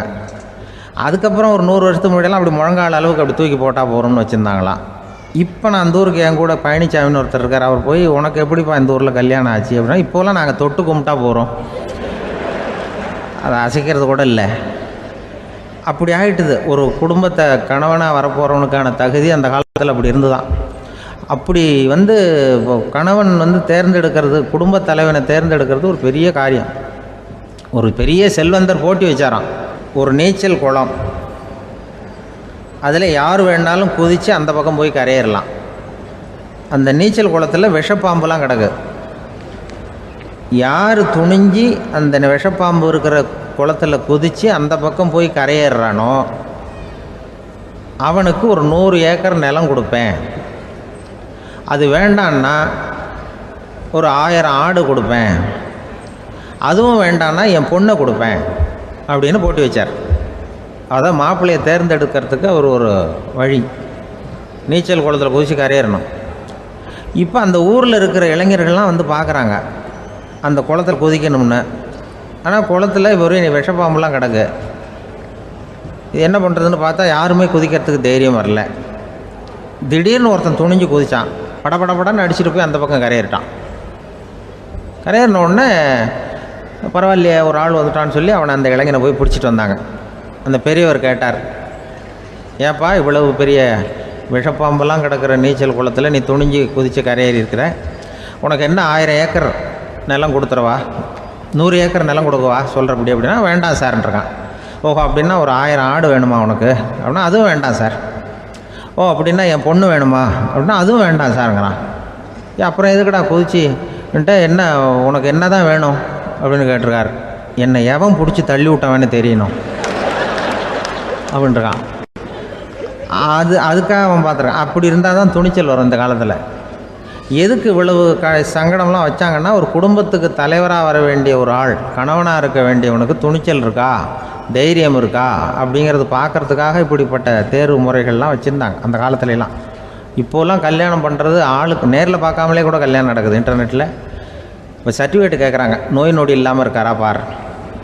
காட்டுக்கெலாம் போக வேண்டாம், நேராக ஆஸ்பத்திரிக்கு போய் ஒரு சர்டிஃபிகேட் வாங்கிட்டு வா, உனக்கு ஒன்றும் வியாதி இல்லைன்னு ப்ரூவ் பண்ணு, அதுக்கப்புறம் பார்த்துக்கலாம், மற்றதை பேசுவோம் அப்படின்னு சொல்லி அப்படி இருக்குது நிலைமை. அதனால் குடும்பத்தில் அந்த கணவனாக இருக்கிற வேண்டியவனுக்கு பொறுப்பு அதிகம். ஏன்னா எல்லாத்தையும் அனுசரித்து போக வேண்டியதாக வந்தான். மனித நேயம்ங்கிறத பற்றி சொல்லுவாங்க. மனித நேயம் ஏன்னா ஒரு கணவனாக இருக்கணும், மனைவி மனைவியாக இருக்கணும். ஒரு மனுஷன் இன்றைக்கி மனிதனாக இல்லை, மனித நேயம் குறைஞ்சி போச்சு. எது குடும்ப உறவுகள்லாம் ரொம்ப மாறி போச்சுன்னு சொல்லலாம். இப்போ நாகரிகத்தில் அப்படி தான் இருக்குது. ஒரு இதில் ஒருத்தன் என்ன பண்ணியிருக்கிறான், ஒரு சின்ன பையனை கொண்டு வந்தானா. ஒரு சின்ன பையன் பக்கத்தில் இருக்கான். ஒரு பெரியவர் கேட்டிருக்கார், யாருப்பா அந்த பையன் அப்படின்னு கேட்டிருக்கார். இவன் சொன்னான்னா, இந்த பையன் எனக்கு தூரத்து உறவுன்னு இருக்கான். சரி, தூரத்து உறவுன்னா எப்படி அப்படின்னு கேட்டிருக்கான். இந்த பையன் எங்கள் அப்பாவுக்கு 8வது பிள்ளை அப்படின்னானா. கூட பிறந்தவனே அவ்வளோ தூரமாக போயிட்டான், 8வதாக பிறந்தான். அப்படி இருக்குது குடும்ப உறவுகள்ங்கிறது. மனுஷனுக்கு வேல்யூ விஞ்ஞானம் எப்படி போட்டிருக்குன்னா, ஒரு மனித உடம்பில் இருக்கிற கால்சியத்தை மட்டும் தனியாக எடுத்தால் ஒரு சின்ன ரூமுக்கு வெள்ளை அடிக்கலாமா. ஒரு மனுஷ உடம்பில் இருக்கிற பாஸ்பரஸை மட்டும் தனியாக எடுத்தால் ஒரு 40 நெருப்பு குச்சி தயார் பண்ணலாம். ஒரு மனுஷ உடம்பில் இருக்கிற இந்த கொழுப்பு சத்தை மட்டும் தனியாக எடுத்தால் ஒரு 7 சோப்பு கட்டி தயார் பண்ணலாம். அது மாதிரி ஒரு மனுஷ உடம்புல இருக்கிற இரும்பு சத்தை மட்டும் தனியாக எடுத்தால் ஒரு 2 அங்குல ஆணி 2 செய்யலாம். இவ்வளவுக்கும் விலை போட்டால் 42 ரூபா 50 காசு. இதுதான் மனுஷனுக்கு விஞ்ஞானம் போட்டிருக்கிற விலை. அது எப்போ அது ஒசரும்னா, அவன் மனுஷனாக இருக்கிற வரைக்கும் இருக்கிறப்ப. அதுவும் செத்து போனால் அதுவும் கிடையாது, செத்து போனால் அதுவும் குறைஞ்சிரும். மிருகங்களுக்கெல்லாம் அப்படி இல்லை, செத்ததுக்கு அப்புறம் விலை கூடும். அங்கெல்லாம் எல்லா ஊர்லேயும் பார்த்திங்கன்னா உயிர் கோழி 50 ரூபா, உரிச்ச கோழி 60 ரூபான்னு போட்டிருக்கோம். செத்ததுக்கு அப்புறம் 10 ரூபா அதிகம். மனுஷனை நீ உயிர் மனுஷன் 42 ரூபா 50 காசு, செத்ததுக்கு அப்புறம் 52 ரூபான்னா நீயே வச்சுக்கிடாது, எனக்கு இது கண்டு போடும். அவன் எப்போ அவனுக்கு வேல்யூ கூடும்னா, மனிதனாக வாழும்பொழுது தான் வேல்யூ கூடும். குடும்பத்தில் அந்த அந்த பாசத்தோடு வாழணும்னு கடவுள்கிட்ட கேட்டு சொன்னாங்களே, அதுதான். இந்த சமூகங்கிறதும் ஒரு பெரிய குடும்பம்தான். அதனால தான் இந்த நாட்டுக்குள்ள பெருமையை எல்லாரும் ஒற்றுமையாக இருந்தால் எதையும் சாதிக்கலாம்ங்கிறது தான் இந்த நாட்டுக்குள்ள பெருமை. அப்படி நிரூபித்தோம். அதனால் சமூகங்கிறதும் ஒரு குடும்பம் மாதிரி இருக்கிறது தான் பெருசு. இப்போ சில இதெல்லாம் இப்போ ஜாதி மத வேறுபாடெல்லாம் நம்முடைய முன்னேற்றத்தை தடுக்கும். விலங்குகள் நம்மளை விட மேலானது. அதான் ஒரு ஊரில் ஒரு சிவன் கோயில் இருந்து தான். சிவன் கோயிலில் அந்த புறாவெல்லாம் வளர்ந்துக்கிட்டு இருந்திருக்கு. அந்த மாடத்தில், சிவன் கோயில் மாடத்தில் புறாவெல்லாம் குடியிருந்திருக்கு. உடனே அதுக்கு கும்பாபிஷேகம் பண்ணுறதுக்காக ஊரில் திட்டம் போட்டாங்க. சிவன் கோயிலுக்கு வெள்ளடிக்க ஆரம்பித்தாங்க. வர்ணம் பூச ஆரம்பித்ததும் அதுக்கு சாரம் கட்டுவாங்கள்ல, இந்த குச்சியெல்லாம் வச்சு சாரம் கட்டுவாங்க. உடனே இந்த புறாவெல்லாம் என்ன பண்ணிச்சான், இனிமேல் நம்ம இங்கே வெள்ளை அடிக்கிறாங்க, கும்பாபிஷேகம் வருது, நம்ம இங்கே குடியிருக்க முடியாது, எதிர்த்தாப்புல எங்கே போகலான்னு பார்த்துருக்கு. இந்த உயரம் கோபுரத்தில் இருந்த புறாவெல்லாம் எதிர்த்தாப்புல ஒரு மாதா கோயில் இருந்திருக்கு, சர்ச்சு. அங்கே சில மாடங்களில் புறாவெல்லாம் இருக்குது, சில மாடம் இருக்குது. உடனே நம்மளாம் அங்கே போய்டும் கொஞ்சம் காலத்துக்குன்னு எல்லாம் புறப்பட்டு இந்த மாதா கோயிலுக்கு போய்டுது. அங்கே போனால் அங்கே இருக்கிற புறாவோடு சேர்ந்து இதுவும் குடியிருந்துட்டுருக்கு. கொஞ்ச நாள் என்னாச்சு, அங்கே கிறிஸ்மஸ் வந்துட்டுது. கிறிஸ்மஸ் வந்ததும் சரி இங்கேயும் வெள்ளடிக்க ஆரம்பிக்கிறாங்க. நம்ம மறுபடியும் எங்கடா போகிறதுன்னு பார்த்தா அங்கே இருக்கிற புறாவோட சேர்ந்து இதுவும் சேர்ந்து நேராக ஒரு பள்ளிவாசல் இருந்தது. எதுக்கு அங்கே இருக்கிற மாடத்தில் போய் அங்கே குடியேறிட்டுது எல்லாம். அங்கே போனால் அங்கே ரமலான் மாதம் வந்து ரம்ஜானுக்காக அதையும் புதுப்பிக்க ஆரம்பித்தாங்க. இது என்ன பண்ணுறதுன்னு சொல்லி இந்த 3 செட்டு புறாவும் சேர்ந்து என்ன பண்ணிச்சு, எங்கே போகலான்னு பார்த்தா மறுபடியும் அதுக்குள்ளே இந்த சிவன் கோயிலில் கும்பாபிஷேகம் முடிஞ்சு போச்சான். முடிஞ்சிருக்கு, அங்கே போடுவோம் எல்லாருன்னு சொல்லி எல்லா புறாவும் அந்த சிவன் கோயிலுக்கு வந்துட்டுது. அங்கே போய் மாடத்தில் அதை குடியிருந்துட்டுது. அப்போ திடீர்னு ஒரு நாள் பார்த்தா ஒரே கலவரம் பூமியில் எல்லாம் ஒருத்தனை அருவாளை தூக்கிட்டு நிற்கிறான், குச்சி எடுத்தோம், ஒருத்தனை சுட்டுக்கிறான். ஒரே கலவரம், சத்தம், ஒரே மத கலவரம் வந்துட்டுது ஊரில். அப்போது புறாவெல்லாம் மாடத்தில் இருந்துக்கிட்டு ஒரு குஞ்சு புறா அவங்க அம்மாட்ட கேட்டு தான், இது என்ன இந்த மனுஷனுக்கு என்ன ஆச்சு, இந்த மனுஷனுக்கு என்ன ஆச்சு, அவன் கத்தியை தூக்கிட்டு நிற்கிறானே அப்படின்னு கேட்டு தான். ஒரு குஞ்சு புறா அவங்க அம்மாட்ட கேட்டு தான், அம்மா புறா. இப்போ அம்மா அந்த புறா சொல்லித்தான், மனுஷனுக்கு இப்போ மதம் பிடிச்சிருக்கு, அதான் கத்தியை தூக்கிட்டு நிற்கிறான் அப்படின்ட்டுருக்கு. இப்போ நமக்கெல்லாம் பிடிக்கலையே அப்படின்னு தான். அப்போ அந்த புறா சொல்லிச்சான், அந்த பாருமா, நாம் வந்து இந்த சிவன் கோயிலில் இருந்தாலும் நமக்கு புறான்னு தான் பேர், இந்த மாதா கோயிலுக்கு போனாலும் நமக்கு புறான்னு தான் பேர், பள்ளிவாசலுக்கு போனாலும் நமக்கு புறான்னு தான் பேர். அந்த மனுஷன் அப்படி இல்லை. அவன் இங்கே இருக்கிற வரைக்கும் இந்துன்னு சொல்லுவான், அங்கே மாதா கோயில் இருந்தான்னா கிறிஸ்தவன்னு சொல்லுவான், பள்ளிவாசலில் இருந்தான்னா முஸ்லீம்னு சொல்லுவான். அப்போ குஞ்சு புறா அது என்ன இப்படி பண்ணுறாங்க மனுஷங்க, இப்போ அவங்கள விட நம்ம வசதி போல் இருக்க, நம்ம தேவலாம் போல் இருக்க அப்படின்னு தான் அந்த குஞ்சு புறா. அப்போ அந்த தாய் புறா சொல்லித்தான், உண்மை தான், அதனால தான் நம்ம மேலான இடத்துல இருக்கிறோம், அவன் கீழே நிற்கிறான் என்னமோ அப்படின்னு சொல்லித்தான். இதுதான் அந்த குடும்பம்ங்கிறது, சமுதாயம்ங்கிறது ஒரு பெரிய குடும்பம். அது இந்த புறாக்கிட்டேருந்து மனுஷன் கற்றுக்க வேண்டியிருக்கு. அப்படி இருக்குது இன்றைக்கி மனுஷனுடைய நிலைமை. அதை வந்து புரிஞ்சுக்கணும். அப்படி தான் ஒவ்வொரு இதுலேயும் நாம் வந்து நடந்து கொள்ள வேண்டியிருக்குது. மிருகங்கள்கிட்டேருந்து கற்றுக்கிற வாய்ப்பெல்லாம் இருக்குது. அப்படி சொல்லுவாங்க, பிள்ளைகளை பற்றி சொல்லுவாங்க. ஒரு இப்போ ராமர் லட்சுமணர் கதை சொல்லுவாங்க. அதாவது ராமரும் பரதனும் பந்து விளையாடிக்கிட்டு இருந்தாங்களாம் சின்ன வயசில் பந்து விளையாடிட்டு இருந்தாங்களாம். உடனே ராமர் வந்தாராம், வந்து கோசலை அவங்க அம்மா மடியில், கோசலை மடியில் சோர்ந்து போய் உட்காந்தாராம். சந்தோஷமாக வந்து உட்காந்துருக்காரு. அப்போ அந்த கோசலை அம்மா கேட்டாங்களாம், ஏன்ப்பா அப்படி இவ்வளவு சந்தோஷமாக இருக்கே, என்ன காரணம் அப்படின்னு கேட்டிருக்காரு. அப்படின்னு அந்த அம்மா கேட்டிருக்கு. ராமன் சொன்னான்னா, இது என் தம்பியோட நான் பந்து விளையாண்டுக்கிட்டு இருந்தேன், பரதன் அவன் வந்து ஜெயிச்சுட்டான், நான் தோத்துட்டேன், என்னை வந்து அவன் ஜெயிச்சுட்டான், அவனுடைய வெற்றி வந்து எனக்கு சந்தோஷமாக இருக்குது, தம்பியோட வெற்றி, அதனால் நான் சந்தோஷமாக இருக்கேன்னு சொல்லியிருக்கு. அந்த அம்மாவுக்கு ரொம்ப சந்தோஷம், தம்பி ஜெயிக்கிறாங்கிறத பற்றி அண்ணன் வந்து சந்தோஷப்படுறானே அப்படின்னு. கொஞ்ச நேரத்தில் பரதன் வந்திருக்கான். அவன் சோர்ந்து போய் கலங்கி போய் வந்து அதே அம்மா மடியில் உட்காந்துருக்கான். நீ ஏன்ப்பா, நீ தான் ஜெயிச்சுட்டியாமே, நீ என்னத்துக்கு வருத்தப்பட்டுக்கிட்டு வர அப்படின்னு கேட்டிருக்கேன் அந்த அம்மா. அப்போ பரதன் சொன்னானா, நான் ஜெயிக்கணுங்கிறதுக்காக அண்ணன் விட்டு கொடுத்தாரு, தோத்துட்டாரு, அதனால் எனக்கு வருத்தமாக இருக்குது. உண்மையில் அவர் தான் ஜெயிச்சிருக்க வேண்டியது, எனக்காக விட்டு கொடுத்தாரு அண்ணன், அதனால் நான் வருத்தப்படுறேன்னா. அப்போ அந்த அம்மா சொல்லித்தான், இப்படி தான் தம்பியினுடைய வெற்றி அண்ணனை சந்தோஷப்படுத்துது, அண்ணனுடைய தோல்வி வந்து தம்பியை வருத்தப்பட வைக்குது, இப்படி தான் இருக்கணும் அண்ணன் தம்பின்னா, அப்படி தான் குடும்பத்திலையும் இருக்கணும்னு சொல்லி அந்த அம்மா சொன்னதாக சொல்லுவாங்க ராமாயண கதை. அதே போல் இப்போ இதில் வரும், நபிகள் நாயகத்தினுடைய பேரர்கள் பாத்திமாவனுடைய பிள்ளைகள் 2 பேர், ஹசன் ஹுசைன் 2 பேர் நபிகள் நாயகத்தினுடைய பேரன்மார்கள். அன்னை பாத்திமாவனுடைய குழந்தைகள்.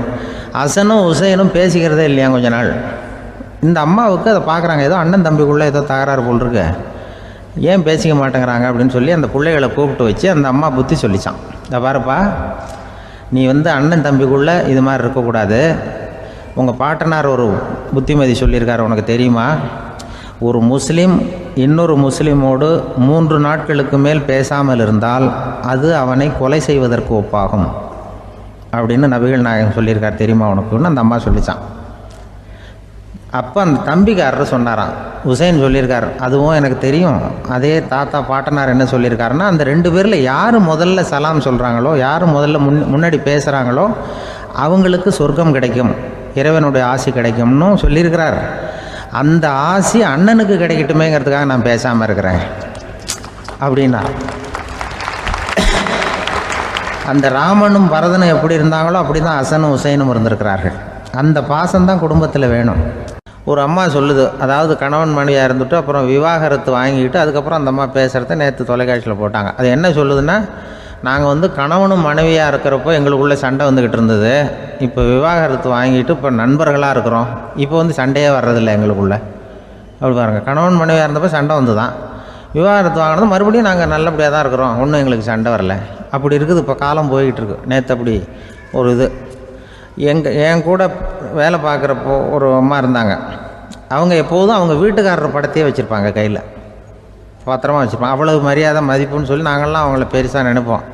இது எதுக்குமா அவங்க வீட்டுக்காரர் படத்தை பத்திரமா இல்லை கையிலே வச்சுருக்கீங்களே, ஆஃபீஸுக்கெல்லாம் எடுத்துகிட்டு வந்து வச்சு அடிக்கடி எடுத்து பார்த்துக்குவாங்க. அவ்வளவு பிரியமாக அவங்க வீட்டுக்காரர் இல்லை. ஆமாம், எனக்கு வந்து ஏதாவது பிரச்சனை வந்துவிடுதுன்னா உடனே எங்கள் வீட்டுக்காரர் படத்தை எடுத்து பார்ப்பேன். பரவாயில்லையே இப்படி ஒரு இதாக, ஆமாம் இதை பார்த்துட்டு நினச்சிக்குவேன், இதை விட பிரச்சனை வேறு என்ன இருந்துட போகுது உலகத்தில் அப்படின்னு நினச்சிக்குவேன். உடனே எனக்கு எல்லாம் போயிடும் அப்படின்ட்டு தான். அப்படி ஒரு அம்மா இருந்தாங்க, இப்போவும் இருக்காங்க, வேலை பார்த்துக்கிட்டு இருக்காங்க. அப்படிலாம் நீங்கள் இங்கே இருக்கிற தாய்மார்கள் பெண்கள் யாராவது அப்படி கூட பண்ணலாம். எப்போதுமே உங்கள் வீட்டுக்காரர் படத்தை கையில் வச்சுக்கோங்க. அது ஒரு யோசனை, குடும்பம் குதூகலமாக இருக்கிறதுக்கு அது ஒரு யோசனை. அதே மாதிரி இவங்களும் அவங்க படத்தை வச்சுக்கலாம். வச்சுக்கிட்டு பிரச்சனை வரும்பொழுது பார்த்துக்கணும், இதை விட நமக்கு என்ன வந்துட போகுது பெருசாக அப்படி தான் இருக்கணும். குடும்பம் நல்லபடியாக இருக்கணும்னா அதுக்கு இப்போ சொல்லுவாங்க, கடவுளே ஒரு வீட்டு கணவன் வீட்டு தலைவர் கனவுல வந்தாராம். கடவுள் இது மாதிரி உன்னை விட்டுட்டு உங்கள் குடும்பத்தை உன்னையெல்லாம் விட்டுட்டு போக போகிறேன்னா, அதனால் ஏதாவது வர வேணும்னா கேட்டு போய் வாங்கிக்கோ அப்படின்னு கடவுள் சொன்னாராம் அந்த குடும்ப தலைவர்கிட்ட. அவருக்கு என்ன கேட்குறதுன்னு புரியல.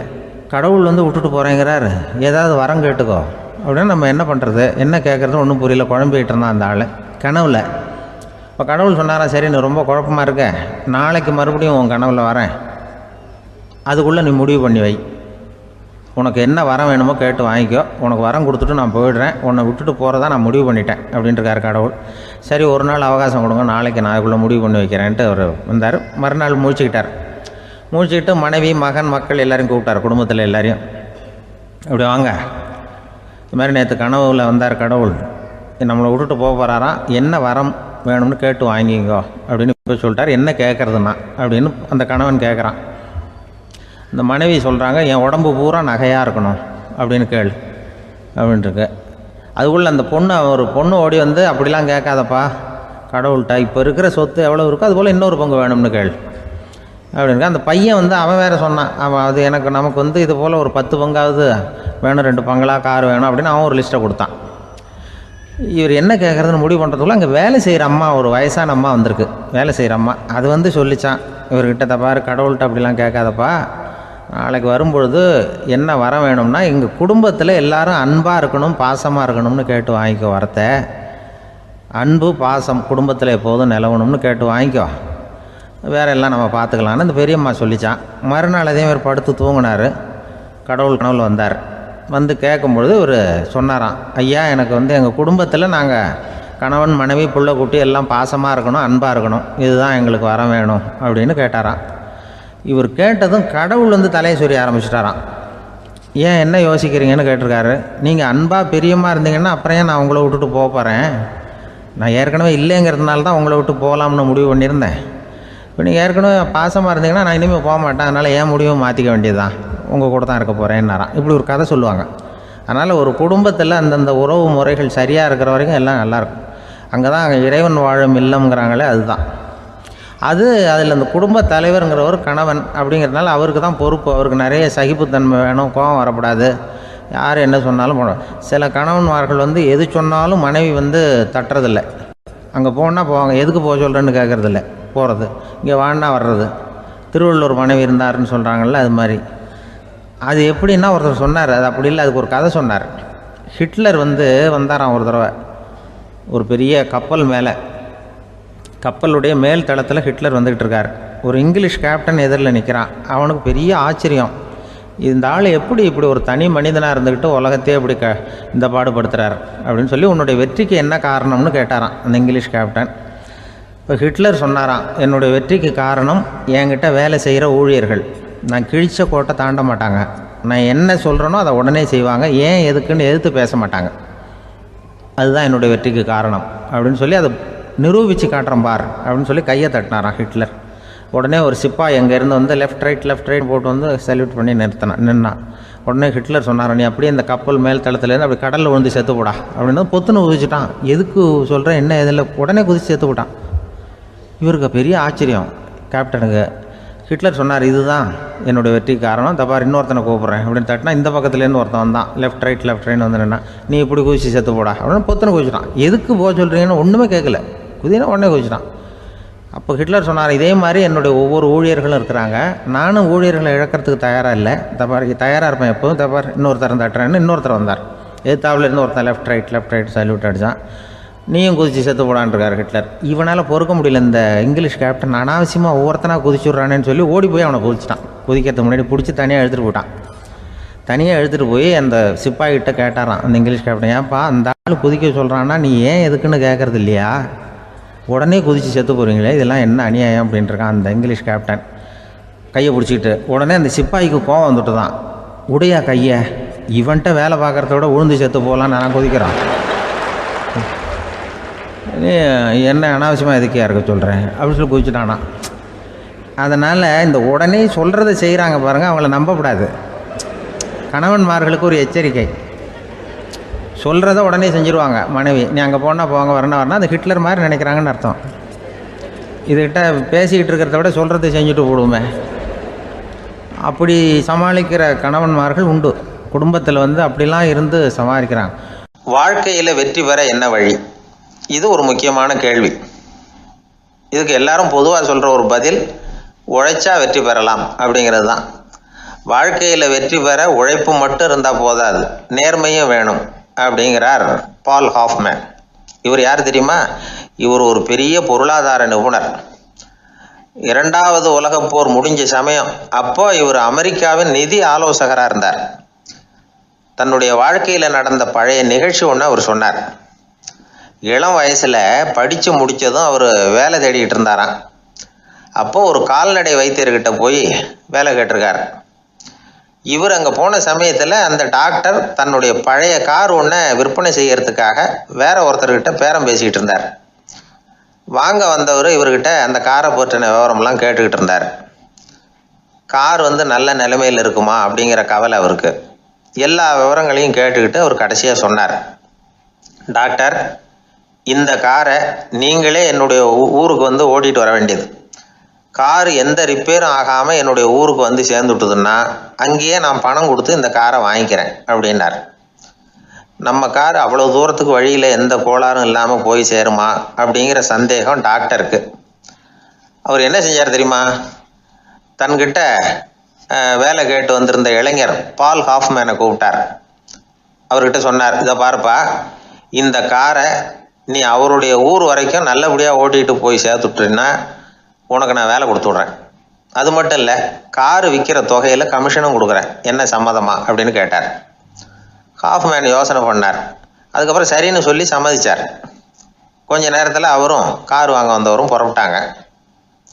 இவர் ரொம்ப சிரமப்பட்டு வழியில் எங்கேயும் நிறுத்தாமல் காரை ரொம்ப சாமர்த்தியமாக ஓட்டிகிட்டு போய் சேர்த்துட்டார். அவர் இவரை அழைச்சிக்கிட்டு வீட்டுக்குள்ளே போனார். அப்புறம் கேட்டார், இதை பாருப்பா, இப்போ சொல்லு, இந்த காரோட நிலைமை இப்போ எப்படி இருக்குது? உண்மையிலேயே இது நல்ல நிலைமையில் இருக்குதா? உன்னுடைய மனசாட்சிப்படி பதில் சொல் அப்படின்னார். இவரும் உடனே காரு நல்ல நிலைமையில தான் இருக்குது அப்படின்னு சொல்கிறதுக்கு வாயை திறந்தார். அதுக்குள்ளே பார்வை எதிரில் உள்ள சுவர் மேலே பட்டுது. அங்கே இயேசுநாதர் படம் ஒன்று மாட்டியிருந்தாங்க. அதுக்கு அடியில் எழுதியிருந்த வாசகம் என்னன்னா, நீ பேசும் ஒவ்வொரு வார்த்தையையும் இயேசு கவனித்து கொண்டிருக்கிறார் அப்படின்னு இருந்தது. அந்த வரிகளை பார்த்தார். உடனே காரு சரியில்லை அப்படிங்கிற உண்மையை சொல்லிவிட்டார். இவர் இப்படி சொன்னதும் இவரை ரொம்ப ஆச்சரியமாக பார்த்தார். இவர்கிட்ட இருந்த நேர்மை அவரை சிந்திக்க வச்சது. உன்னுடைய நேர்மையை பாராட்டுறேன், உனக்கு கமிஷன் கிடைக்கணுங்கிறதுக்காகவே நான் இந்த காரை வாங்கிக்கிறேன்னார். இப்போ அவர் திகைச்சு போய் நின்னார். மறுபடியும் அவர் சொன்னார், நீ காரை ஓட்டிகிட்டு வரும்பொழுதே உன்னுடைய திறமையை பார்த்தேன், உனக்கு விருப்பம் இருந்தால் நீ என்கிட்டயே வேலைக்கு சேர்ந்துடலாம் அப்படின்னார். பால் ஹாஃப்மேன் அவர்கிட்ட வேலைக்கு சேர்ந்தார். படிப்படியாக முன்னேறினார். கடைசியில் பார்த்தீங்கன்னா அமெரிக்காவினுடைய நிதி ஆலோசகராக ஆனார். அதுக்கப்புறம் அவர் அந்த பழைய சம்பவத்தை எப்பவும் மறக்கிறதில்ல, அடிக்கடி சொல்கிறது உண்டு. அதனால் இதிலேருந்து நாம் தெரிஞ்சுக்க வேண்டியது என்னென்னா, வாழ்க்கையில் முன்னுக்கு வரணும்னா உழைப்பு மட்டும் போதாது, நேர்மையும் வேணும். ஆனால் இந்த காலத்தில் சிலருடைய நேர்மை நமக்கு ஆச்சரியமாக கூட இருக்கும். ஒருத்தர் புஸ்தக கடை வச்சுருந்தார். ரொம்ப நேரமாக தேடி ஒரு புத்தகத்தை கையில் எடுத்தார். அதுக்கு பில் போட சொன்னார். அந்த புத்தக கடைக்கு வந்த இன்னொருத்தர் பில் போடுறவர், சார், இந்த புத்தகம் மகா அறுவை, மகா மட்டம், இது வேணாம், உங்களுக்கு வேற ஏதாவது ஒன்று பாருங்கன்னார். புத்தக கடை வச்சிருக்கிறவரே இப்படி சொன்னார். வாங்க வந்தவர் இவர் ஆச்சரியமாக பார்த்தார். உங்கள் நேர்மையை பாராட்டுறேன், அது சரி, இந்த புத்தகத்தை ஏற்கனவே நீங்கள் படித்து பார்த்துட்டீங்களான்னு கேட்டார். அதை படித்து வேற பார்க்கணுமான்னார். அப்புறம் எப்படி இது மகாமட்டம்னு சொல்கிறீங்க அப்படின்னார். அதை எழுதினவனே நான் தான் சார் அப்படின்னார் அவர். இது ஒரு விதமான நேர்மையை ஒத்துக்கிறது. எப்படி இருந்தாலும் வாழ்க்கையில் உழைப்பும் நேர்மையும் உயர்வதற்கு வழிகள். உழைப்பை விட நேர்மை முக்கியம் அப்படிங்கிறத புரிந்து கொண்டால் வாழ்க்கையில் வெற்றி நிச்சயம். ஒரு பூங்கா, அங்கே ஒருத்தர் நின்றுட்டு இருக்கிறார். நின்றுக்கிட்டே ஏதோ ஆழ்ந்த யோசனையில் இருக்கிறார். அந்த பக்கமாக இன்னொருத்தர் வந்தார். இவரை கவனித்தார். என்ன யோசனைன்னு கேட்டார். எப்படி எழுந்திருக்கிறதுன்னு யோசனை பண்ணிகிட்டு இருக்கிறேன்னாரு அவர். கேட்டவருக்கு ஒரு மாதிரி ஆயிட்டுது. ஏற்கனவே நின்றுக்கிட்டு இருக்கிற ஒருத்தர் எப்படி எழுந்திரிச்சு நிற்கிறதுன்னு யோசிக்கிறாருன்னா அது ஆச்சரியம் தானே. அதுக்கப்புறம் இவர் யோசிக்க ஆரம்பித்தார், என்ன இவர் இப்படி பேசுகிறாரு அப்படின்னு. கீழே விழுந்தால் தானே எழுந்திரிச்சு நிற்க முடியும். அதனால் எழுந்திரிக்கணும்னு நினைக்கிறவங்க முதல்ல கீழே விழணும். இவர் முதல்ல கீழே விழணும், அதுக்கப்புறம் தான் எழுந்திருக்கிறது எப்படின்னு சிந்திக்க முடியும். இந்த உலகத்தில் எல்லாருமே கீழே விழுந்து எழுந்தவர்கள் தான். இப்போ இந்த குழந்தை பருவத்தில் கீழே விழாமல் நடைபயில கற்றுக்கிட்டவங்க யாராவது உண்டா? சின்ன வயசில் ஒரு தடவை கூட கீழே விழலை சார், அப்படியே பிறந்தார் வளர்ந்தார் பெரியவர் ஆயிட்டார் அப்படின்னு யாரையும் சொல்ல முடியாது. அதனால் மனுஷங்கிறவன் விழுந்து புரண்டு எழுந்து தான் நடக்க கற்றுக்கிறான். ஒரு உண்மையை நாம் எல்லாரும் புரிஞ்சுக்கணும். இந்த உலகத்தில் தவறு செய்யாத மனிதர்களே யாரும் கிடையாது. அப்படி இருக்கிறப்போ எப்போதாவது நாம் தவறு பண்ணிவிட்டோம்னா அதுக்காக மனசு உடஞ்சி போயிடக்கூடாது, வாழ்க்கையில் வெறுப்பு வந்துடக்கூடாது. ஒரு தவறு நடந்துவிட்டுதா அதுக்காக மனசு உடஞ்சி போடாதீங்க, அதை ஒரு பாடமாக எடுத்துக்கங்க. அதே தவறு மறுபடியும் நடக்காமல் வேணும்னா பார்த்துக்கலாம், அது போதும். தடைக்கல்ல படிக்கல்லாம் மாற்றிக்கணும், இதுதான் இதில் முக்கியம். ஒரு அலுவலகம், அங்கே ஒரு அதிகாரி, அவர் உயர்ந்த பதவியில் இருந்தார், சிறந்த நிர்வாகின்னு பேர் வாங்கினவர். அவர் தனக்கு கீழே வேலை செய்கிறவங்ககிட்டெல்லாம் சொல்லுவாராம், இந்த நிறுவனத்தில் நீங்கள் எத்தனை தடவை வேணும்னாலும் தவறுகள் செய்யலாம், ஆனால் ஒரே விஷயம் என்னென்னா ஒரே தவறை மறுபடியும் செய்யக்கூடாது, அது முக்கியம் அப்படிம்பாராம். இதை மேம்போக்காக பார்த்தா அவர் ஏதோ தன்னுடைய ஊழியர்களை தவறு செய்ய தூண்டுறது மாதிரி தெரியும். ஆனால் உண்மை அப்படி இல்லை. இன்னைக்கு என்ன நடக்குது தெரியுமா? அநேகமாக எல்லா மனிதர்களுமே ஒரே தவறை தான் மறுபடியும் செய்கிறாங்க. விளையாட்டு வீரர்கள் ஒரே மாதிரியான தவறுகளை திரும்ப திரும்ப செய்கிறது உண்டு. கணக்கு எழுதுகிறவங்கள பாருங்கள், ஒரே தப்பை மறுபடியும் செய்வாங்க. அலுவலகம் வருகிறவர்களை கவனிங்க, ஒரு நாள் தாமதமாக வந்தால் பரவாயில்ல, தினமும் தாமதமாக வருவாங்க. இது மாதிரி செய்த தவறையே திரும்ப திரும்ப செய்கிறதுக்கு என்ன காரணம் அப்படின்னா சோம்பல், ஞாபக மறதி, கவனக்குறைவு, தன்னுடைய திறமை பேரில் அளவுக்கு மீறிய நம்பிக்கை, இப்படி இதில் ஏதாவது ஒரு காரணமாக இருக்கலாம் அப்படிங்கிறாங்க இது பற்றி ஆய்வு செய்கிற வல்லுநர்கள். ஒரு தடவை செஞ்ச தவிர மறுபடியும் செய்கிறது இல்லைன்னு முடிவு செஞ்சுக்கிட்டு அதை செயல்படுத்த கற்றுக்கணும், அது போதும், வாழ்க்கை வெற்றிகரமாக அமையும் அப்படிங்கிறாங்க அந்த அனுபவசாலிகள். அதனால் வெற்றிகரமாக வாழ்க்கையில் நடைபோட விரும்பும் இளைஞர்கள் தவிர்க்க வேண்டியது என்னென்னா, முதல்ல சோம்பலை தவிருங்கள், சுறுசுறுப்பாக இயங்குங்கள் அப்படிங்கிறது அவங்க அறிவுரை. ரெண்டாவது ஞாபக மறதி, எந்த செயல்லையும் ஈடுபாடு வேணும், அக்கறை வேணும். மூணாவது கவனக்குறைவு, எதையும் அலட்சியப்படுத்தக்கூடாது. நாலாவது என்னால் முடியாதது எதுவுமே கிடையாது அப்படிங்கிற அளவுக்கு மீறிய நம்பிக்கை, அது ஆபத்தில் கொண்டு போய் விட்டுரும். அதனால் முதல் தவறு உங்களுக்கு ஒரு பாடமாக அமையணும். ஒரு மனிதர் அவர் தன்னுடைய 2 காதுலையும் கட்டு போட்டுக்கிட்டு வந்தார். அவருடைய நண்பர் அதை கவனிச்சுட்டார். என்ன சார் ஆச்சு, 2 காதுலையும் கட்டு போட்டுருக்கீங்களே அப்படின்னு விசாரித்தார். ஒன்றுமில்லை சார், வீட்டில் ரொம்ப ஆர்வமாக டிவியில் கிரிக்கெட் மேட்ச் பார்த்துக்கிட்டு இருந்தேன். அப்போது என்னுடைய மனைவி துணிகளுக்கு அயர்ன் பண்ணிகிட்டு இருந்தாங்க. அயர்ன் பாக்ஸை அப்படியே வச்சுட்டு அடுப்பங்கரைக்கு போயிட்டாங்க. அந்த சமயம் பார்த்து டெலிஃபோன் பண்ணி